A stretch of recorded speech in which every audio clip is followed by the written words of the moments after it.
في 1952 اتولدت بنت اسمها أناليس. البنت دي عملت جدل لغاية يومنا ده. أناليس اتولدت في ألمانيا وعاشت حياة طبيعية لحد سن 16 سنة، ومرة واحدة بدأت تعاني من أعراض غريبة زي الرعشة وإنها مش قادرة تسيطر على أجزاء من جسمها. أهلها لما شافوا الأعراض دي ودوها المستشفى، بس حالتها بقت بتسوء أكتر لأنها بدأت تشوف وشوش وتسمع أصوات. وبالرغم من كل ده الدكاترة قالوا إنها مجرد هلوسة، لكن أناليس كانت مقتنعة إنهم غلط وطلبت تروح جلسات طرد الأرواح. أهلها سمعوا كلامها وخرجوها من المستشفى وودوها جلسات لطرد الأرواح، لكنها ماتت في الآخر بسبب الجوع. موت أناليس عمل جدل كبير ما بين الطب وعلماء الروحانيات، لأن معظم الأعراض الطبية اللي ممكن نشخص بيها شخص عنده اضطراب نفسي بتكون هي الأعراض اللي ممكن نشخص بيها شخص عنده مس روحاني. بس انت عارف بقى ايه الحاجة الوحيدة اللي اتفق عليها الطب والروحانيات؟ ان السبب الرئيسي اللي دايما بتحصل فيه مشكلة هو واحد: المخ.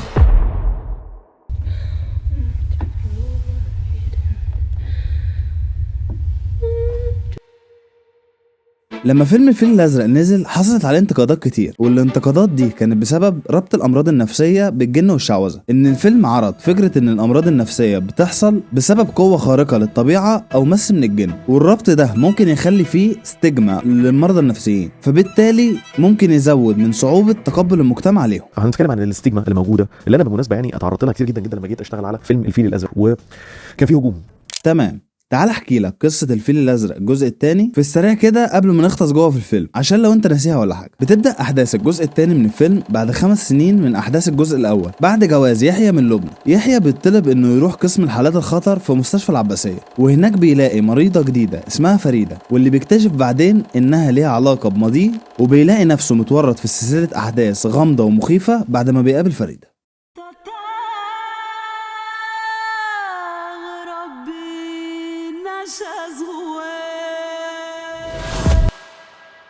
الفيل الازرق الجزء الثاني، مروان حامد واحمد مراد كانوا مهتمين جدا انهم يوضحوا ان يحيى راشد مش شخص مؤمن بالدجل والشعوذه، لا هو دكتور نفسي فاهم وبيتعامل مع الامراض النفسيه بشكل علمي وطبي. في الاول لما بيلاقي حاجات غريبه بقى مش طبيعيه بتحصل في الحاله بيبدا يتعامل معاها بشكل روحاني. عشان يعرضوا الفكرة دي بقى، لو عايز تبين شخص طيب هاتلي شخص عكسه تماما يكون شرير جدا، وهكذا. والتكنيك ده يعني مش جديد، لا يعني انت هتلاقيه في كل الافلام تقريبا. وهنا بقى جه دور اياد نصار اللي عمل شخصية دكتور اكرم، الوجه الجديد اللي هتشوفه في الفيلم. مروان حامد استعان بيه عشان يكون هو المعاكس ليحيى، هو الصوت اللي بيتكلم بالمنطق، اللي مؤمن ان اسباب الاضطرابات النفسية دايما بتبقى اسباب طبية، وان مفيش قوة خارجية ممكن تسيطر على حد. انت عارف بيقولوا عليك ايه في اجتماعات امانة النفسية؟ دجال ومدمن كحول. عشان الفكرة دي توضح لك هتلاقيهم حطوهم هما الاتنين في تحدي قصاد بعض طول الفيلم، وده هتشوفه من اول لقاء ما بينهم هما الاتنين. السلام ما كانش حلو، شخصية مسوسة بالنظام. هتلاقيهم قاعدين قصاد بعض وكل واحد عمال يعلي على التاني ويحلل لغة جسده. مش هيقلع النضارة، عينيه هتفضحه. لما فريدة كانت بتحكي يوم الحادثة وانها ما كانتش في وعيها لما قتلت جوزها وابنها، وكان في حاجة جواها هي اللي خلتها تعمل كده، ساعات لقيت نفسي قافلة على نفسي الأوضة ودي كلها دم. هتلاقي مروان حامد حط لك يحيى واكرم في نفس الكادر عشان تشوف فرق الرياكشن الواضح ما بينهم. يحيى مركز وباين جدا انه مصدق وحاسس باللي بيتقال، واكرم مش مهتم اصلا بالكلام ولا مصدقه وباصص الناحيه التانية. ده غير كمان الكلوز اب اللي اتعمل على ايده وهو بينظف النضاره عشان يبان ان هو مش مركز اصلا. وده غير طبعا الكت اللي حصل في المونتاج اللي كان رخم جدا بالنسبه ليحيى وفريده وكمان اللي بيتفرج. هتلاقيه حصل مره واحده كده. ما قتلتهم. فريدة اللي بتعمليه ده شفناه كتير. وعلى الناحية التانية بقى عرض لك يحيى راشد اللي مؤمن ان عالم الروحانيات والجن والسحر ممكن يكون له دور في الامراض النفسية، وان مش شرط يكون السبب طبي، بس هتلاقيه في الجزئين اتعامل مع الحالات بشكل طبي بحت. في الاول من اول الجزء الاول لما قابل شريف وفضل بيتعامل معاه لحد نص الفيلم ان هو شخص عنده اضطراب نفسي. تفتكر اللجنة اللي هتشوفك هتصدق دكتور حافظ اعراض اتهرست 60,000 مرة في السينما؟ لغاية لما قعد يدور ويبحث ويدور في الكتب ويحلل وبدأ يقتنع ان فعلا في قوة خارجية مسيطرة على شريف. وحتى مع فريدة اللي اتعامل معاها بشكل طبي في الاول، بس لقى ان بدأ يظهر له حاجات مشابهة للي حصلت مع شريف، فعمل سويتش وبدأ يتعامل معاها بالشكل الروحاني. وعموما الفكرة دي اتقالت بشكل مباشر في الفيلم لما يحيى وضح لدكتور اكرم ان فريدة في حاجة مسيطرة عليها، وان هو حصل له حاجات غريبة من ساعة ما مسك الحالة بتاعتها. فريدة بتقول كلام بيحصل. فريدة مريضة مش طبيعية. وبالرغم من كده دكتور أكرم كان شايف إن يحيى مجنون وما اقتنعش بكلامه، وده كان رده. انت محتاج دكتور يا دكتور. ولو تلاحظ بقى هتلاقي الصدام ما بينهم انتهى أول لما نائل عرف يخش جوه مخ دكتور أكرم بجملة واحدة فريدة قالتها: ما سألتش ماما يا دكتور انت مش شبه بابا الله يرحمه ليه؟ الجملة دي خلت دكتور أكرم يبدأ يفكر في الكلام اللي قالته فريدة، وبدأ يشك في نفسه إن هو فعلا مش شبه بابا ليه. ومن هنا جت الفكرة اللي كلمتك فيها، السيطرة على المخ، خلته فعلا يشك إنه فعلا مش شبه بابا. وفي الآخر دكتور أكرم مات بشكل غريب وقصته انتهت.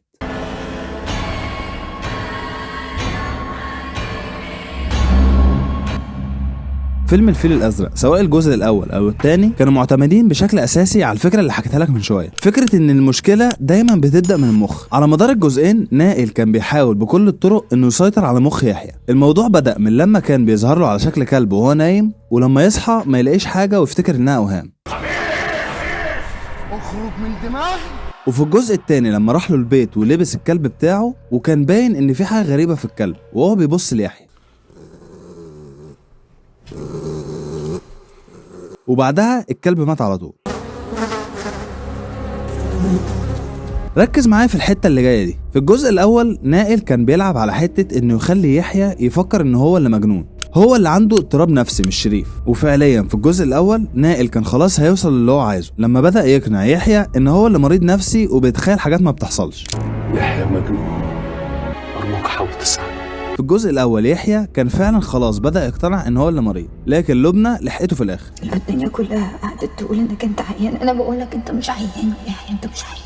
في الجزء الثاني بقى الصدام ما بين يحيى ونائل اختلف. نائل في الجزء الثاني كان بيسيطر على مخ يحيى عشان يقنعه انه يسيبه ويلبسه، وعشان كده كان طول الفيلم بيساومه، فهتلاقيه بيقول له ان مراته هتقتله وهتقتل بنتها وهتموت نفسها في الاخر.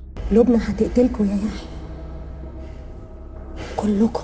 وعشان نائل من الجزء الثاني اسلوبه في انه يلبس يحيى معتمد كليا على انه يسيطر على مخه، فهتلاقي مروان حامد واحمد مراد كانوا شايلين الجزء الثاني من الفيلم على الجملة دي: اوعى تنام يا يحيى، لو غفلت لحظة هتندم عمرك كله. فكرة ان الانسان ما ينامش لمدة 3 ايام متواصلين بتدخل الشخص في هلوسة غير طبيعية وبتلعب في الكيمياء بتاعة المخ.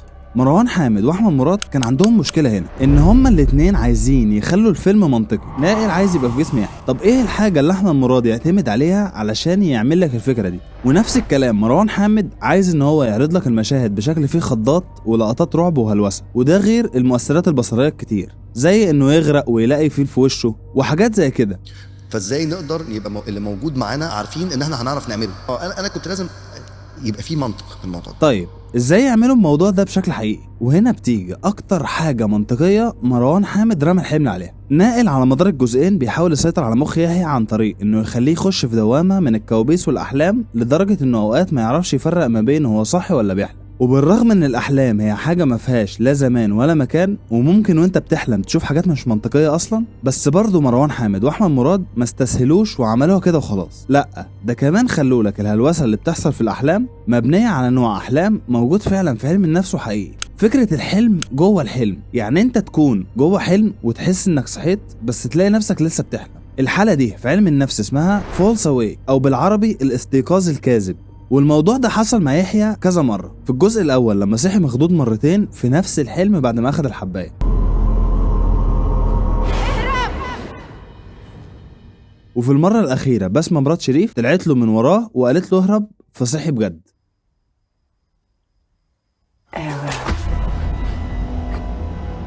وفي الجزء الثاني لما مرة صحي مخضوض بسبب الفيل، ولما بص تحت السرير لقى ابنه فاتخض تاني وصحي وهو كل ده لسه بيحلم اصلا. بابي وبعد كل ده وعلى نفس طريقة الجزء الاول فريدة بتيجي من وراه، وهنا بيصحى بجد فعلا. اوعى تنام يا يحيى. موضوع الحلم جوه الحلم مشهور جدا واتعمل في افلام كتير لانها حالة حقيقية في علم النفس، وفي ناس فعلا بتعاني من المشكلة دي، فهم اعتمدوا عليها عشان هي بتوصف قد ايه البطل بيعاني من عدم الاستقرار النفسي والذهني. واقرب مثال طبعا اتكلم عن الفكرة دي بشكل اوسع فيلم انسبشن. You're talking about dreams. وهو ده المنطق اللي اعتمد عليه مروان حامد، الاحلام. والمنطق اللي انا اشتغلت بيه هو نفس المنطق بتاع الاحلام. نائل في الجزء الثاني هدفه كله انه يسيطر على مخ يحيى ويتمكن من جسمه ويخليه يحب فريدة ويسيب لبنى. والفكرة دي هتوضح لك في كذا سؤال. هي ليه فريدة على مدار الجزء الثاني كله كانت بتساعد يحيى وبتحاول تحببه فيها، بالرغم ان المفروض يحصل العكس، المفروض تصعب الموضوع عليه مش تساعده؟ ليه مثلا قالت ليحيى ازاي يعرف يفرق ما بين الحقيقة والحلم؟ عشان تعرف الفرق بين الحقيقة والحلم دور على الساعات. ليه قالت ليحيى انه هيخون مراته؟ بس انا ما كنتش لبنى. لسه ما خنتش لبنى. ليه كانت بتقول له انت بتحب الرقص وبتقعد ترقص جنبه عشان تغريه؟ بتحب الرقص يا يحيى. بالرغم ان موضوع الرقص ده كان واضح جدا انها حاجه بتتميز بيها لبنى ومن الجزء الاول اصلا. والموضوع ده كله لان نائل كان شغال على فكره انه يخلي العلاقه ما بين يحيى ولبنى تفشل وتنتهي، ودي هتلاقيها ظهرت في كذا حاجه، زي مثلا حوض السمك اللي كان رمزيه عن علاقه يحيى ولبنى طول الفيلم. في الجزء الاول يحيى كان عامل الحوض مكان بيرمي فيه الزباله،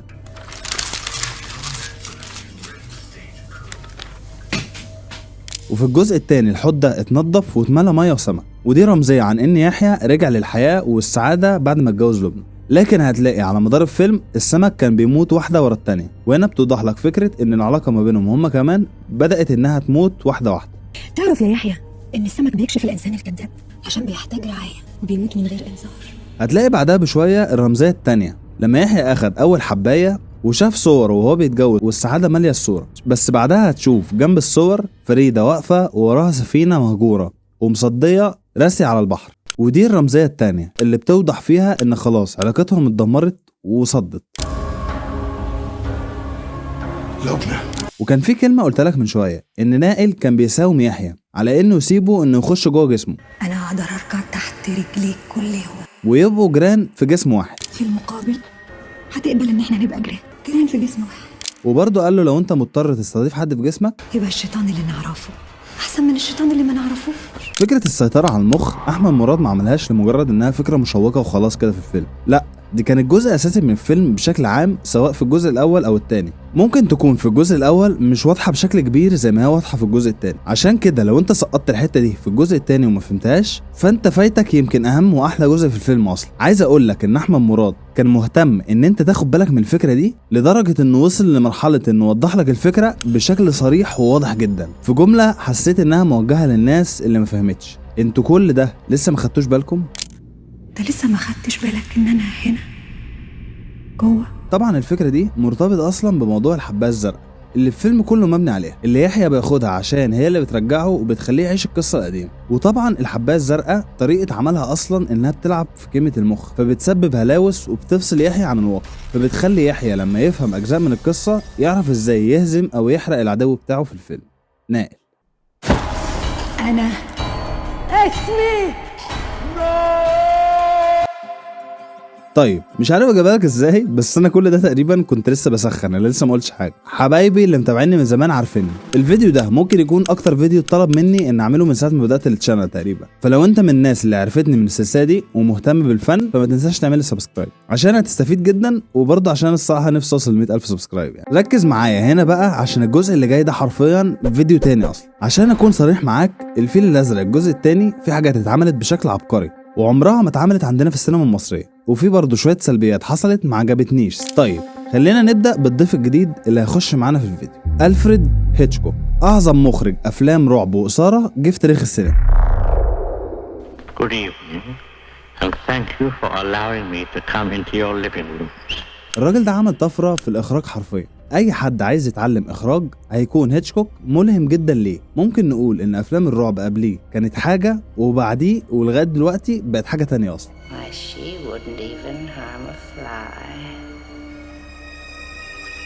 ممكن ابقى اتكلم عليه في فيديو مخصوص، لو مهتمين يبقوا اكتبوا لي في الكومنتات.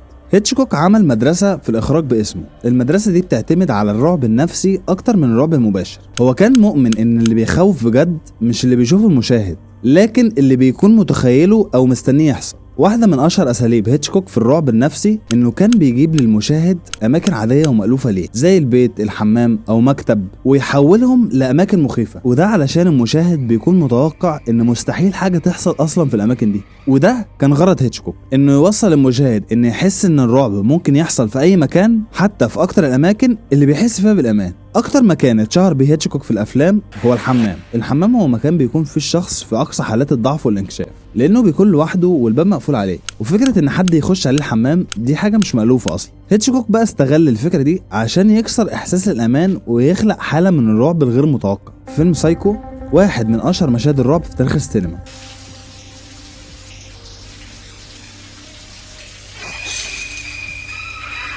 بطلة الفيلم في المشهد ده بتكون قبل ما تخش الحمام قاعدة على المكتب بتكتب حاجة ومطمئنة جدا وعادي، وحتى لما دخلت جوه المشهد بيكون هادي ومريح ومفيش أي إشارة لأي خطر. الجمهور في اللحظة دي بيتوقع إنه مجرد مشهد استرخاء عادي يعني مفيهوش حاجة. هيتشكوك دايما بيعتمد على الفكرة دي، إنه يدي المشاهد الأمان قبل ما يراقبه ويحسسه إن المشهد ده عادي مفيهوش حاجة، عشان فجأة ومن غير أي تحذير ستارة الحمام بتتفتح بسرعة وبيظهر شخص مجهول الإضاءة عليه سودة بيهاجم البطلة، وبيكون الهجوم عنيف جدا، والموسيقى مرة واحدة بتبقى سريعة وعالية جدا وموترة. عايز أقولك بالرغم إن هيتشكوك كان حريص إنه ما يخليش السكينة تخش جوه جسم الست عشان ما يأذيش المشاهد بصريا، بس المشهد ده من كتر ما أثر ورعب الناس، الستات في أمريكا كانت بتخاف تخش تستحمى وهي لوحدها في البيت. The psycho shower scene made many women afraid to take a shower in a house where they were alone for years. هيتشكوك كان في مقابلة وبيقول إن في حد من الجمهور كلمه وقال له إن بنته من ساعة ما شافت فيلم سايكو خايفة تخش الحمام، والموضوع ده عامل لهم مشكلة عشان ريحتها بقت وحشة، وده كان رده عليه. Send her to the dry cleaners. الجزء الاول والثاني في فيلم الفيل الازرق كان واضح جدا ان مروان حامد جاي من مدرسه هيتشكوك. مروان حامد في الجزئين استخدم الحمام كمكان يلعب بيه الناس. اكتر مشهد كان مشابه بنسبه كبيره للمشهد بتاع فيلم سايكو في الجزء الاول، المشهد وشريف في الحمام ويحيى مستنيه بره. مروان حامد مشي على نفس فكره هيتشكوك. في اول المشهد ادالك الامان، حسسك ان ده مشهد عادي وهيخلص مفيش حاجه، ولمده دقيقه ونص المشهد عادي جدا. شريف بيتكلم مع يحيى عن لبنى ويحيى بيتكلم معاه ومفيش اي حاجه، والكلام خلص على انه بيقول انه لما يخرج من الحمام هيطلعوا يشربوا مع بعض كاسين. تعال نقول الكلام ده بس بعد ما ناخد كاسين. ويحيى قال له تمام يعني ماشي. طب خلص عشان عاوزك. بعدها المشهد بيتحول لهدوء تام. كريم عبد العزيز واقف مستني شريف، وشريف بيفضل ساكت لاكتر من 30 ثانيه، ومره واحده الدم بيخرج من تحت رجل يحيى، وطبعا الموسيقى مره واحده بتبقى سريعه وعاليه وموتره.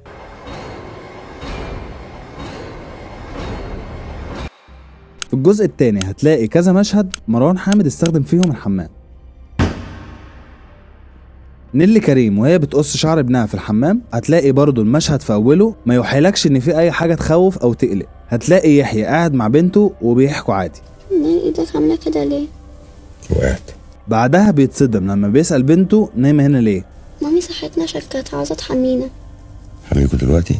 بعدها يحيى هيتصدم لما يعرف كده، وهتتفاجئ انت وهو ان لبنى ماسكه ابنها في الحمام وبتقص له شعره والولد بيعيط. انت بتعملي ايه؟ ولقطات كتير بقى في الحمام عموما، اخرهم مثلا في الحبايه الثالثه لما يحيى اخد الحبايه في الحمام.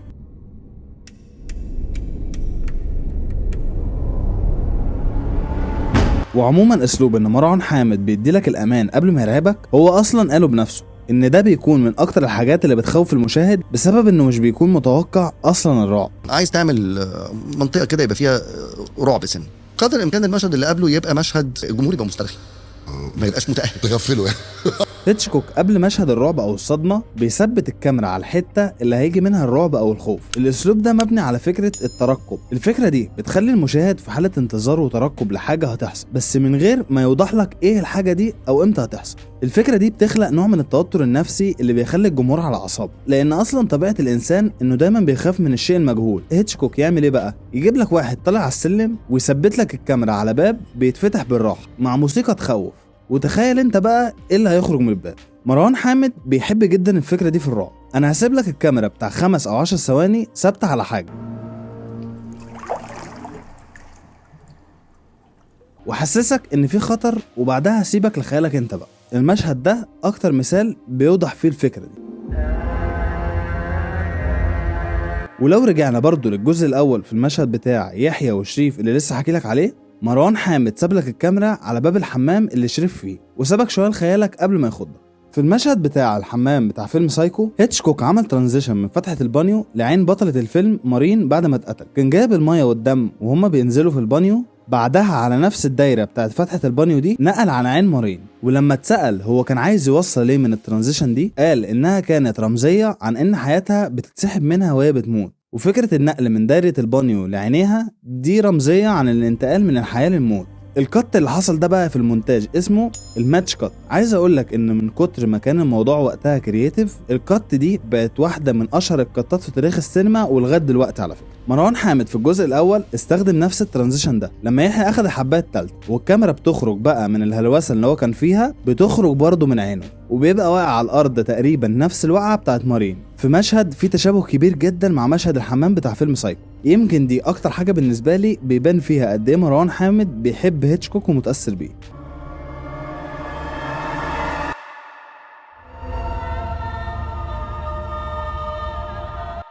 مروان حامد دايما هو بيعمل اي فيلم بيبقى عنده هدف واحد، المشاهد. جمله لا تخافوا ولكن احذروا هي كان غرضها الاساسي المشاهد. مروان حامد اعتمد على فكره انه يخليك مترقب ان في حاجه هتحصل طول الفيلم. انا هخوفك، هخليك قاعد ساعتين في جو كله توتر وقلق، وتحس ان ممكن الخطر او الرعب يجي في اي لقطه في الفيلم. ويمكن ده بيرجعنا لنفس فكره التاثير النفسي اللي كلمتك عليها من شويه، انه يحط فكره معينه جوه مخك ويلعب عليها طول الفيلم. لا تخاف ولكن احذر. فيلم الفيل الازرق الجزء الثاني رغم انه ما كانش بنفس قوه الجزء الاول الا انه فيلم عظيم من جميع النواحي. مروان حامد في الجزء الثاني اعتمد على اسلوب يميل اكتر لفكره فرد العضلات، ورالك فيجوال افكتس مش هتشوف في جمالها في اي فيلم مصري. استخدم افكار وتكنيكس في الرعب فعلا تخوفك وتخضك، وفعلا مش هتشوف زيها في اي فيلم رعب مصري اتعمل قبل كده، كانك حرفيا بتتفرج على فيلم رعب انجلش. طبعا من الاسباب الكبيره في الموضوع ده مدير التصوير احمد المرسي. الفيلم عموما كان تحفه فنيه فعلا يعني. يمكن الحته السلبيه اللي عندي بوينت عليها ان الجزء الاول كسيناريو كان اقوى من الجزء الثاني، ممكن يكون بسبب ان الجزء الاول اصلا مبني على روايه، او اني بقارن ما بين الجزء الاول والثاني، لان حرفيا احمد مراد ابدع في الجزء الاول بشكل جامد قوي. ممكن تبقى تشوف الفيديو اللي فات اللي كنت بتكلم فيه عن عبقريه احمد مراد وانه ازاي عرض لينا شخصيه نائل وخالد الصاوي بشكل عالمي. عايز اقول لك ان الفيديو اللي فات ده والله حرفيا اجمد فيديو في السلسله بالنسبه لي. بس عموما في الجزء الثاني انا عن نفسي ما كنتش متفاجئ في اي حاجه في السيناريو او الحبكه. يحيى مسك حاله فريده وقعد يحاربها لغايه لما كسبها في اخر الفيلم، تمام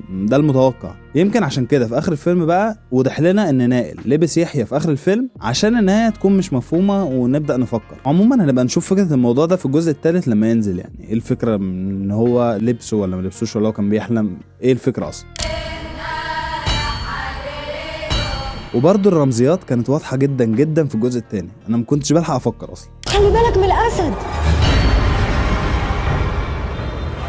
لما لبنى مثلا كانت بتعمل نفس الاصوات اللي عملتها فريده، حصل قط في النص كده مره واحده على فريده لما كانت بتعمل الصوت برضه عشان يفهمك ان فريده لابسه لبنى يعني. طب اديني فرصه افكر، فاهم؟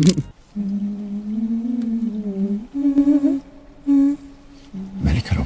بس عموما مروان حامد قدر يقدم تجربه سينمائيه مليانه تشويق ورعب، اختياره للزوايا والاضاءه كان عبقري، مونتاج احمد حافظ عالمي، موسيقى هشام نزيه العبقريه كالعاده. فعلا الفيلم ده تجربه سينمائيه متكامله من ناحيه التنفيذ عموما. بس كده قول لي انت حسيت بالموضوع ده ولا لا، ورايك في الفيلم عموما. يمكن مروان حامد يا عم يشوف الفيديو ولا حاجه يعني يقول لك بقى، يرد عليك في الكومنتات، انت حر بقى. وده الانستجرام بتاعي، تعالى نبقى اصحاب. لو انت عايز تقول لي حاجه او تقول لي مثلا اعمل فيديو عن فيلم معين او اي حاجه عموما انت حاببها ابعت لي ونتكلم يعني. كان معاكم عبد الله، سلام.